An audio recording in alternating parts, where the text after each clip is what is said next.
नमस्कार, आप देख रहे हैं न्यूज स्टेट और मैं हूं आपके साथ प्रीति भारद्वाज। दो टूक की शुरुआत करते हैं। अखिलेश यादव के आरएसएस पर दिए गए बयान पर राजनीति गर्मा गई है।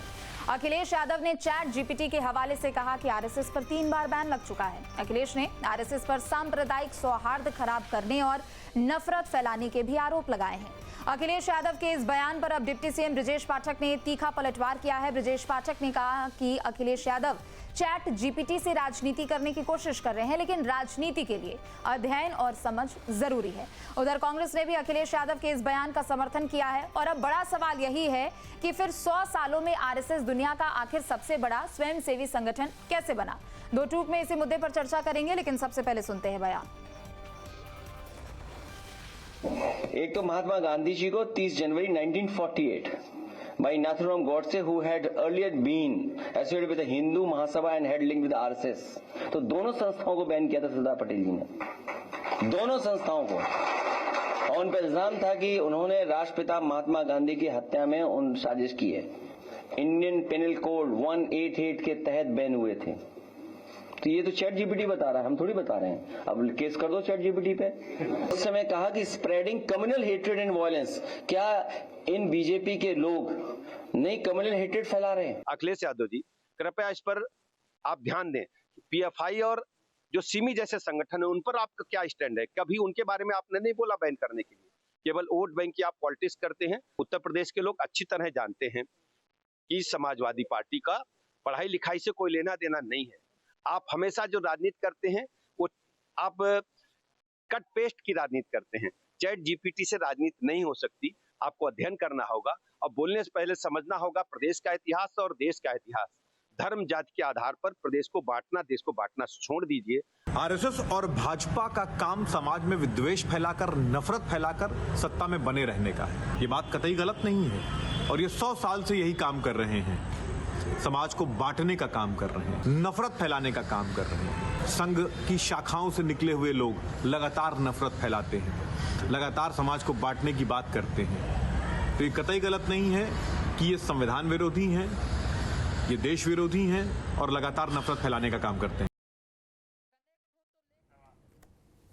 तो अखिलेश यादव ने जो आरएसएस पर बयान दिया है उसे लेकर सियासी घमासान मचा हुआ है। बता दें कि इसे लेकर समाजवादी पार्टी और कांग्रेस लगातार आरोप लगाती हुई नजर आ रही है, लेकिन आज की बहस क्यों जरूरी है, इस पर कुछ सवाल भी है, वो भी आपके सामने रख रहे हैं। आरएसएस पर अखिलेश का बयान मचा सियासी घमासान। अगला सवाल, विपक्षी दलों का नया प्लान, आरएसएस के नाम पर तुष्टीकरण अभियान, आरएसएस पर बैन की मांग, क्या छिड़ गया सियासी संग्राम? तो वहीं अगला सवाल ये भी कि चैट जीपीटी और कट पेस्ट वाली राजनीति विपक्ष की एक नई रणनीति। तो ये कुछ सवाल हैं जिनके जरिए हम जवाब जानने की कोशिश करेंगे। क्योंकि देखिए, अखिलेश यादव ने जो बयान दिया है उसके बाद बीजेपी ने भी पलटवार किया है, ब्रजेश पाठक ने भी पलटवार किया है। खास मेहमान हमारे साथ जुड़ चुके हैं। चर्चा की शुरुआत कर लेते हैं। आलोक वत्स, नेता बीजेपी, हमारे साथ जुड़ चुके हैं। कपिल श्रीवास्तव, प्रवक्ता समाजवादी पार्टी, इकबाल अहमद, नेता कांग्रेस, और प्रोफेसर वंदना पांडे, राजनीतिक विश्लेषक के तौर पर हमारे साथ जुड़ चुके हैं। आप सभी लोगों का बहुत बहुत स्वागत है न्यूज स्टेट पर। सबसे पहले कपिल श्रीवास्तव जी, चलिए सवाल आप ही से कर लेते हैं। चूंकि ब्रजेश पाठक की ओर से ये कहा गया है कि आप लोग कट पेस्ट वाली राजनीति करते हैं और चैट जीपीटी वाली राजनीति करते हैं, अब चैट जीपीटी से ही पॉलिटिशियंस थोड़ी आगे बढ़ेंगे। जब कोई बात विद एविडेंस करनी हो तो आप एविडेंस तो लाएंगे ना। पत्रकार वार्ता हो रही, हम बैठे हुए हैं, तो एविडेंस किताब उठा करके नहीं लाएंगे। अगर वो किताबों के साथ चैट जीपीटी पे मौजूद हैं तो हम उन्हीं को प्रस्तुत करेंगे। और भारतीय जनता पार्टी एक काम करे, चैट जीपीटी पे मुकदमा कर दे कि इन्होंने ये गलत बात की है, इन्होंने क्यों लिखा है ऐसा। तो वो तो ये करते हुए नजर नहीं आ रहे हैं। क्या ऐतिहासिक तथ्यों को छोड़ा जा सकता है? क्या भागा जा सकता है? क्या जब आपका इतिहास काला है तो सफेद कैसे कर दें? हाँ, ये हम मानते हैं कि उंगली मार जो डाकू था वो भी एक समय आया, उसका हृदय परिवर्तन हुआ और फिर वो एक बहुत बड़ा बौद्ध संत हुआ। उसने धर्म की स्थापना में अपना योगदान उपलब्ध कराया। तो भारतीय जनता पार्टी क्यों इस तरीके की बातें करना चाहती है? आप अब से सुधार करो ना। आप बांटने की 80-20 वाली राजनीति को छोड़ दो, भगवान के धर्म, भगवान की जाति बताने की राजनीति छोड़ दो। आप विकास की राजनीति करो, बंच ऑफ थॉट से आप क्या पढ़ करके आगे बढ़ोगे, क्या विचारधारा लेके चलोगे? जिसकी विचारधारा बोलवरकर साहब, हेडगांवकर साहब और वीर सावरकर जिनको ये कहते हैं, जो बुलबुल पे बैठ के उड़ा करते थे, तो ऐसे लोग जिन्होंने टू नेशन थ्योरी निकाली, जिन्होंने बंटवारे की राजनीति जिन्ना के साथ मिलकर के कही, जो वायदा को भाए, जो मर्जीज को भाए वही वायदा फरमाए। तो मरीज तो उधर जिन्ना साहब थे ही, और इधर से हिंदू महासभा और आरएसएस ने जो है टू नेशन थ्योरी की बात रख दी 1930 में। अब आप मुझे एक बात ये बताइए, जब आप 80 और 20 की राजनीति करेंगे तो तुष्टीकरण कौन कर रहा है? तुष्टीकरण तो हमेशा सदा अधिक के लिए होती है, कम के लिए नहीं होती है। कम के लिए कौन करेगा और क्यों करेगा? हमें 20 वोट चाहिए कि 80 वोट चाहिए? तो भारतीय जनता पार्टी तुष्टीकरण की राजनीति करती है, धर्म के नाम पर विद्वेष फैलाती है, और ये सब इसके डीएनए में आया है आरएसएस और हिंदू महासभा से। ठीक है, चलिए लौटेंगे आपके पास। इकबाल अहमद भी हमारे साथ जुड़े हुए। इकबाल अहमद, अखिलेश यादव ने जो बयान दिया उसका कांग्रेस ने भी समर्थन किया है, लेकिन परिस्थितियां तब कुछ और थी और आज के मौजूदा समय में परिस्थितियां कुछ और है। 100वां साल आरएसएस अपने स्थापना दिवस को लेकर मना रहा है। सरदार वल्लभ भाई पटेल की जयंती भी मनाई गई, 150वीं जयंती मनाई गई। सब कुछ अच्छा चल रहा था, लेकिन इस मौके पर इस तरीके के बयान देना कि आरएसएस को बैन कर देना चाहिए, क्या फायदा उससे हो जाएगा? देखिए, सरदार वल्लभ भाई पटेल जी ने ही आरएसएस को बैन कर दिया था। वो चाहते थे कि आरएसएस देश में रहेगी तो नफरत फैलाएगी। उनको इस बात को पता था, उनको अंदाजा था, इसलिए उन्होंने किया भी था। दूसरी चीज, आरएसएस एक इतनी शाखाएं बना रखी है नफरती, कि उस नफरत की शाखाओं से पूरे हिंदुस्तान में नफरत फैलाई जा रही है, जिसका काम राहुल गांधी जी मोहब्बत की दुकान खोलने का काम करते हैं। और बार बार राहुल जी ये बात बोलते हैं कि आरएसएस का काम अंग्रेजों और देश की आजादी से पहले, जब देश आजाद नहीं हुआ था और आजाद कराने के लिए हिंदुस्तान के सारे लोग अपनी कुर्बानियां दे रहे थे, तब आरएसएस उनके साथ काम कर रहा था, मुखबिरी कर रहा था। तो आरएसएस ने जो काम किया है देश के लिए, वो जग जाहिर है, दुनिया जानती है, सारे लोग जानते हैं। इसलिए आज के नेता, ये जो नई जनरेशन है, उनको बताना चाहती है कि आरएसएस है कौन, आरएसएस का काम क्या था। तो ये सारी चीजें सही हैं, अखिलेश यादव जी ने कहा है तो ये सही कहा है, और ये बताना चाहिए। ये सारी चीजें हिंदुस्तान में हर एक बच्चा जाने कि आरएसएस ने आजादी में क्या किया, क्या योगदान उसका था। ठीक है, आलोक वत्स भी हमारे साथ जुड़ चुके हैं। आलोक जी, स्वागत है आपका न्यूज स्टेट पर। और देखिए, यहाँ पर आरएसएस पर बैन लगाने की मांग की गई है। वो कह रहे हैं कि बीजेपी की जो मूल पार्टी है वो आरएसएस ही है, यानी पूरा का पूरा जो कंट्रोल है वो संघ के पास है। लेकिन चैट जीपीटी की राजनीति कैसे, इतिहास में भी तो है ना 3 बार बैन का, उसको आप कैसे झुटला सकते हैं? देखिए मैडम, भारत में अगर राष्ट्रीयता का, अखंडता का, एकजुटता का, भाईचारा का, विपदा में मदद का अगर कोई ऑर्गेनाइजेशन है जिसके लोग सहृदयता से काम आते हैं, तो उसका नाम है राष्ट्रीय स्वयंसेवक संघ। ठीक है, 1948 में बैन लगा, उसके बाद 2 बार और बैन लगा, लेकिन वो बैन हटा भी दिया गया। आप उस बात को भी याद कीजिए, जब चाइना के साथ युद्ध हो रहा था तो परेड में जवाहरलाल नेहरू ने आरएसएस के लोगों को नहीं बुलाकर उनको दिल्ली की ट्रैफिक व्यवस्था में संभालने के लिए आमंत्रित किया था। और आज देश के किसी कोने में, चाहे वो कोरोना की विपदा आई हो, बाढ़ की विभीषिका हो, या कोई दंगे की विभीषिका हो, सबसे पहले फ्रंट लाइन पर अगर कोई ऑर्गेनाइजेशन और उसके लोग खड़े होते हैं तो उसका नाम है राष्ट्रीय स्वयंसेवक संघ। राष्ट्रीय स्वयंसेवक संघ राष्ट्रीयता की पाठ पढ़ाता है, भाईचारा की पाठ पढ़ाता है, समन्वयता की पाठ पढ़ाता है, और वो एक गैर राजनीतिक संगठन है। उसका राजनीति से कोई लेना देना नहीं। हाँ, जो भी लोग देशभक्त हैं, राष्ट्रभक्त हैं, वो राष्ट्रीय स्वयंसेवक संघ के भी अपने को मेंबर बनाते हैं। और इस तरीके का संगठन शायद विश्व में आपको देखने को नहीं मिलेगा।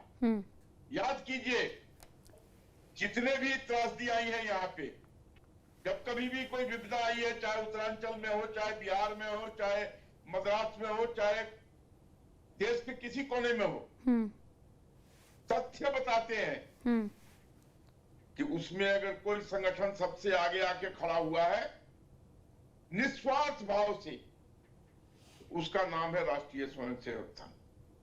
और उस पे उंगली उठाना राष्ट्रभक्त लोगों के ऊपर उंगली उठाने के बराबर है।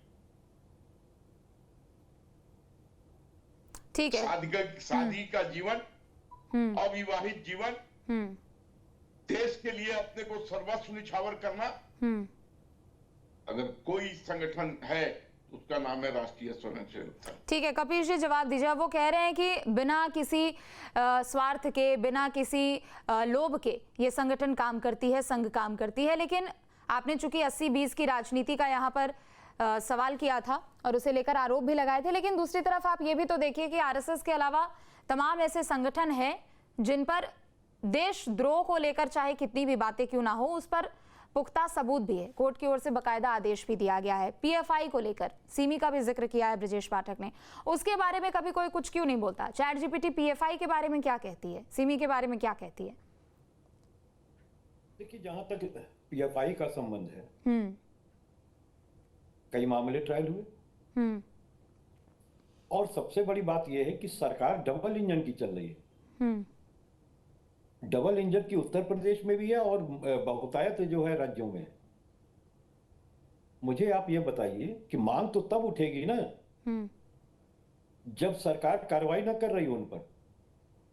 जब सरकार उन पर कार्रवाई कर रही तो हमने हिंड्रेंस क्रिएट किया तो बता दीजिए, एक स्टेटमेंट बताइए, सिंगल स्टेटमेंट।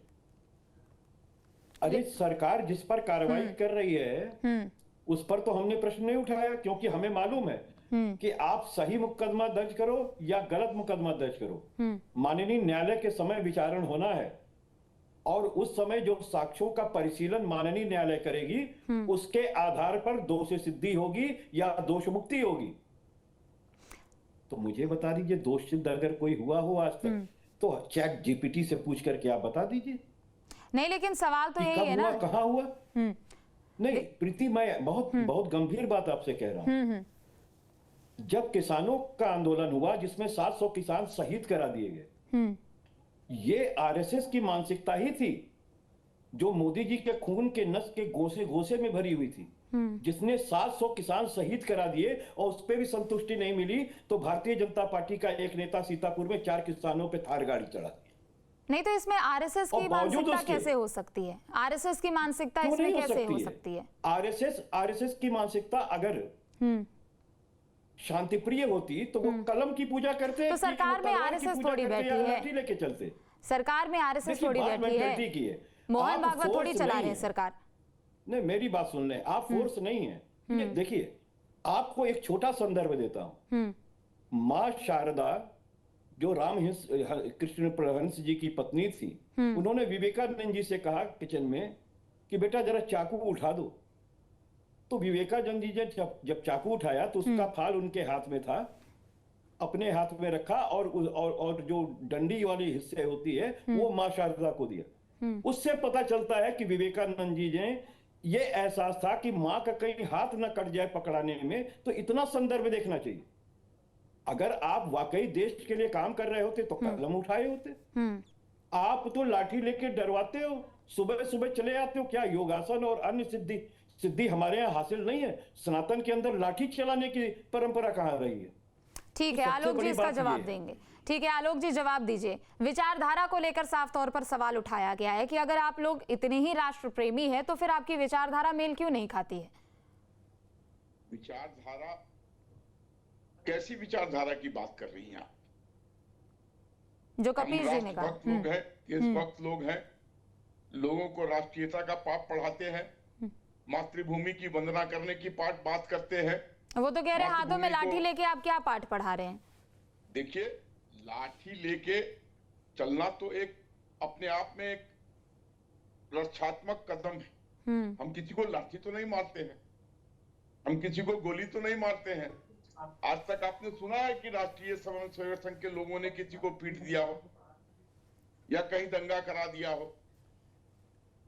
अरे गोधरा में माया कोडनानी बाकायदा जातिवादी लोग, दोष ये सिद्ध हो जाति चुकी है पर और जेल आधारित- में है। और एक बार आप बोल कह रहे लेने हैं कि दीजिए, आपको कपिल पता जी ही बोल नहीं। लेने दीजिए। जकारिया का केस बिरयानी मोदी जी खाने के वाले ऊपर लोग- चल रहा है, सुप्रीम कोर्ट के अंदर अपील। ठीक है, एक बार सुन लेते हैं क्या कह रहे हैं वो। और अब मुसलमान, विशेषकर पसमानदा मुसलमान, हमारे जन कल्याणकारियों से प्रभावित होकर हमें वोट कर रहा है।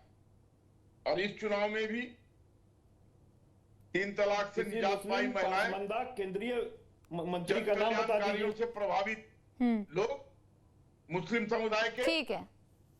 वो प्रचंड बहुमत में हमें वोट करेंगे, इसमें कहीं कोई शक नहीं है। अब इनको ये अच्छी बहलाने बात है ना, फिर क्यों धर्म फुसलाने के आधार डराने पर का बांटने की समय बात करते हो आप? खात्मे पे है। ठीक है, इकबाल अहमद जी आपका रुख करते हुए, चूंकि देखिए आलोक जी ने जवाहरलाल नेहरू के समय का जिक्र किया और देखिए इस देश में कई क्रांतिकारी हुए जिनका ओहदा, जिनका पद जवाहरलाल नेहरू के बराबर नहीं हुआ करता था, लेकिन सरदार वल्लभ भाई पटेल वो एक से व्यक्ति थे, एक ऐसे शख्स थे जिनका ओहदा जवाहरलाल नेहरू के बराबर ही लोग मानते थे, कुछ लोग उसे ज्यादा भी मानते थे। लेकिन दूसरी तरफ परिस्थितियां कुछ और थी। उन्होंने ये भी कहा कि जब जब समय आया, जब जब आवश्यकता पड़ी, तब तब आरएसएस देश में खड़े होकर और यहाँ पर अपना योगदान देती हुई नजर आई। कह रहे हैं कि हाँ चलिए ठीक है, बैन लगाया गया, लेकिन 3 बार बैन तो लगाया गया, लेकिन समय समय पर उसे हटा भी दिया गया। उस समय वो समय की मांग थी, लेकिन आज कैसे? आज तो परिस्थितियां बेहद ही अलग है। जब जब आरएसएस ने माफी मांगी तब तक बैन हटाया गया, लेकिन आरएसएस मानता ही नहीं है। नफरत के अलावा कोई काम नहीं उसका। मैं ये पूछना चाहता हूँ आरएसएस वालों से कि नागपुर में राष्ट्रीय झंडा फहराया क्यों नहीं किया इतने जमाने तक? आज भी जाके देखिए, राष्ट्रीय झंडा आपको नजर नहीं आएगा नागपुर में, जो इनका मेन कार्यालय है, जो मेन इनका हेड ऑफिस है।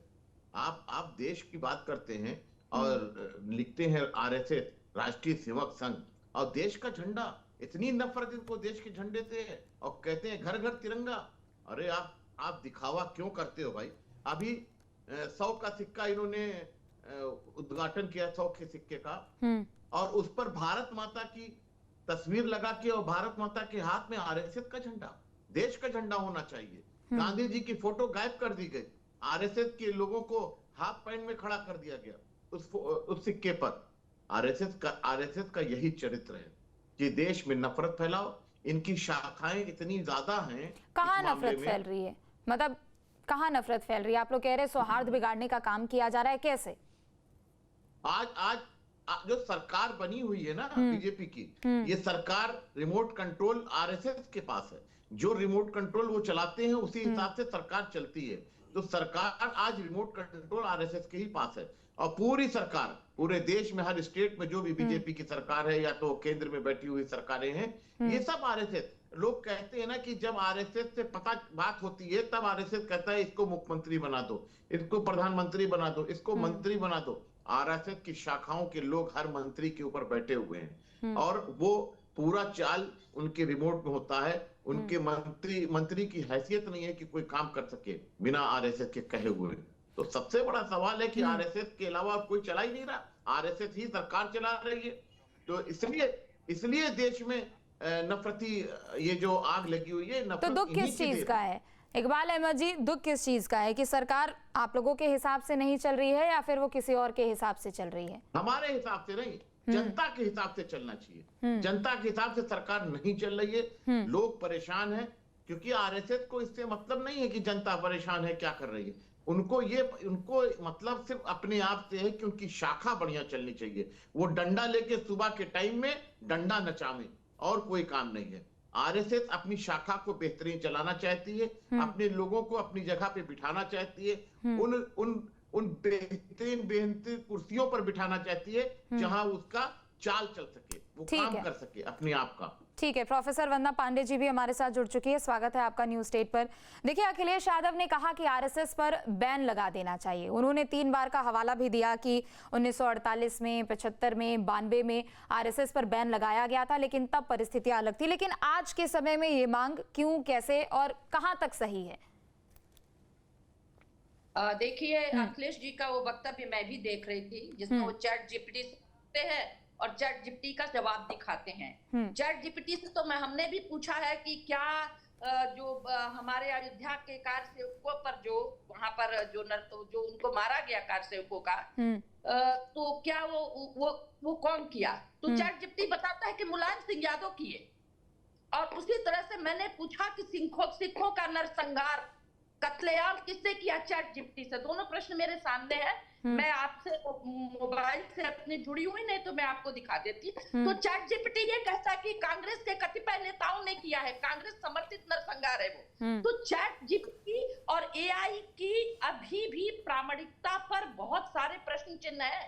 अभी भी उस प्लेगरिज्म के दायरे में वो आता है, समझ गए? ये कहना चैट जीपीटी पर जितना सब कुछ चीजें, इवन तो गूगल पर भी कहा जाता है कि जितनी चीजें हैं वो सभी ऑथेंटिक नहीं है। लेकिन चलिए, उनको चैट जीपीटी ने जवाब अगर ये दिया कि आरएसएस पर ये बैन लगा था और ऐसा होना चाहिए, तो ये भी है कि मुलायम सिंह ने अयोध्या में कार सेवकों का नरसंहार करवाया और कांग्रेस के कतिपय नेताओं ने, जो भी नेताओं ने, और कांग्रेस ने सिखों का कत्लेआम करवाया। तो फिर सब लड़े ना इस पर। चैट जीपीटी के नाम पर देश में लड़ाइयां हो, लोग जेनजी के नाम पर विदेश से आयातित विचारों के नाम पर देश को लड़ाते हैं, देश के युवाओं को लड़ाते हैं। और चैट बिल्कुल। और सवाल तो देखिए वंदना जी, सवाल यही है ना, यहाँ चैट जीपीटी को लेकर या फिर एआई को लेकर ये सवाल नहीं है। सवाल ये है कि परिस्थितियों की मांग वहां पर अलग हुआ करती थी। हालांकि जब आरएसएस पर बैन लगा, 3 बार बैन लगा, तब परिस्थिति कुछ और थी, तब शायद उस समय की मांग कुछ और रही होगी। लेकिन अगर आज के समय में बात करें, देखिए नेताओं की ओर से अपने वक्तव्यों को सिद्ध करने के लिए कुछ ऐसी बातें कह दी जाती है जिसके जरिए ये बार बार सवाल उठता है कि क्या इतिहास को एक बार फिर से बदलने की कोशिश की जा रही है या इतिहास को तोड़ मरोड़ के रखने की कोशिश की जा रही है? आप मेरी बात सुन ले कि जिसने लगाया उसी ने हटाया। तो जिसने हटाया उसने प्रश्न पूछा जाना चाहिए ना कि क्यों हटाया। ये झूठे साक्ष्य देने का प्रयास नहीं होना चाहिए कि आरएसएस ने माफी मांगी, इसलिए क्या कहा माफीनामा दिखा दीजिए कि आरएसएस ने माफी मांगी। आज भी जो लोग स्वतंत्र वीर सावरकर को दोषी ठहराते हैं, उन्हें कोर्ट में जाके माफीनामा देना पड़ता है कि आप देश के विभूतियों के विषय में इस तरह का अनैतिक प्रलाप नहीं कर सकते आप। ठीक है। तो ये चीजें नहीं होनी चाहिए। तथ्यों है, पुस्तकों की बात है, तो इतिहास ही को तोड़ मरोड़ के दे दिया गया है भाई इस देश में।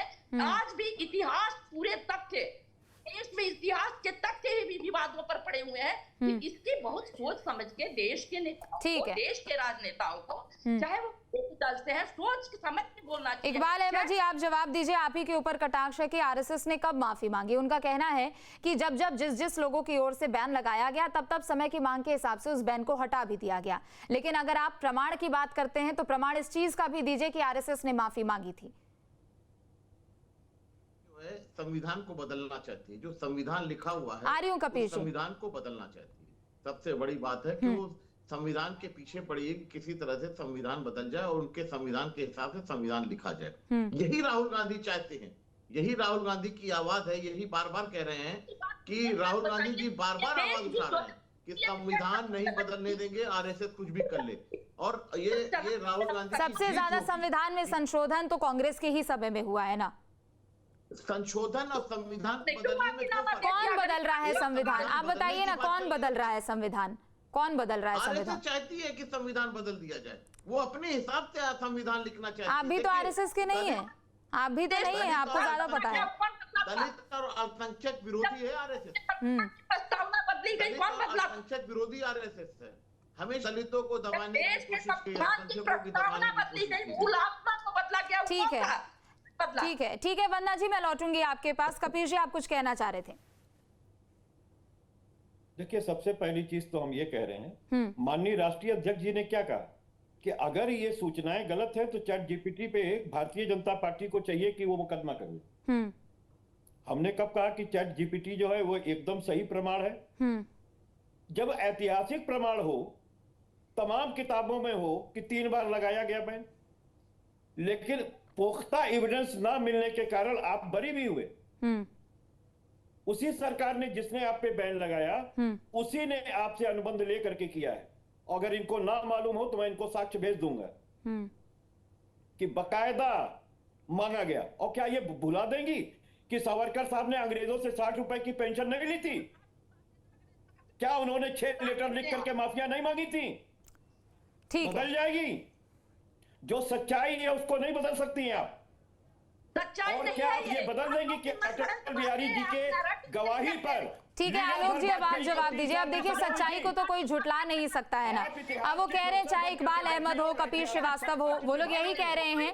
आलोक जी, आप तक आवाज पहुंच रही है? और आप ऐतिहासिक साक्ष्य से भाग रहे हैं। ठीक है, ठीक है, ठीक है। आलोक जी, आप तक आवाज पहुंच रही है? साक्ष्य से भाग रहे हैं। उसको मिटाना चाहते हैं। जवाब दीजिए। वो कह रहे हैं कि सच्चाई को झुटला नहीं सकते हैं, और चाहे वो इकबाल अहमद हो, कपिल श्रीवास्तव हो, वो वही कह रहे हैं कि सत्ता की चाबी आप लोगों के पास ही है। जो आप लोगों का प्रिय होता है वो सरकार में जाके बड़े बड़े पदों पर बैठ जाता है, और ये आप लोगों की राजनीति का तरीका है। देखिए मैडम, हम सत्ता में अगर बैठे हैं तो जनता के आशीर्वाद से बैठे हैं, और लोकतंत्र में जनता का फैसला सर्वोपरि होता है। हम किसी के कृपा पर बैठे हैं तो जनता जनार्दन की कृपा पर बैठे हैं। ये पॉलिटिकल पार्टी के लोग जब हमको नहीं घेर पाते हैं तो इस तरीके की फिजूल बातें करके भ्रम फैलाने की कोशिश करते हैं, स्पेशली मुसलमानों का वोट को अपनी तरफ आकर्षित करने के लिए, उनको डरा के रखने के लिए। अगर हमारी ऐसी नियत होती तो जितने भी जन कल्याणकारी कार्य हैं, चाहे वो शौचालय का हो, मकान का हो, घर का हो, उज्ज्वला का हो, गैस का, या 5 लाख का हेल्थ इंश्योरेंस हो, हमने कहीं पे मुसलमान वर्ग को वंचित नहीं किया है। आपको ये बताना पड़ेगा। भरपूर लाभ ले रहे हैं वो लोग। पूरी जनता और के जिस आप मुझे बताइए, जिस ऐतिहासिक कदम को मोदी जी ने उठाया, जनता हर जनता अभी आप कह रहे हैं कि ये उनका वोट लेने के लिए ऐसे कर रहे हैं।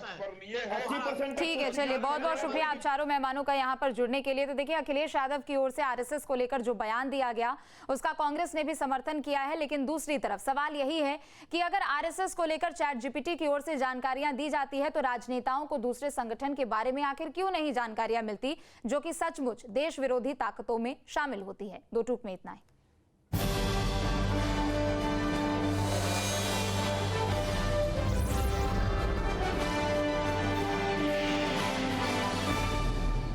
जहाँ भक्ति है हर शब्द में, कथाओं में छुपे हैं दिव्य रहस्य, और ज्योतिष देता है जीवन को दिशा। धर्म से जुड़ी हर बातों को जानने के लिए हमारे चैनल स्तुति को सब्सक्राइब करें।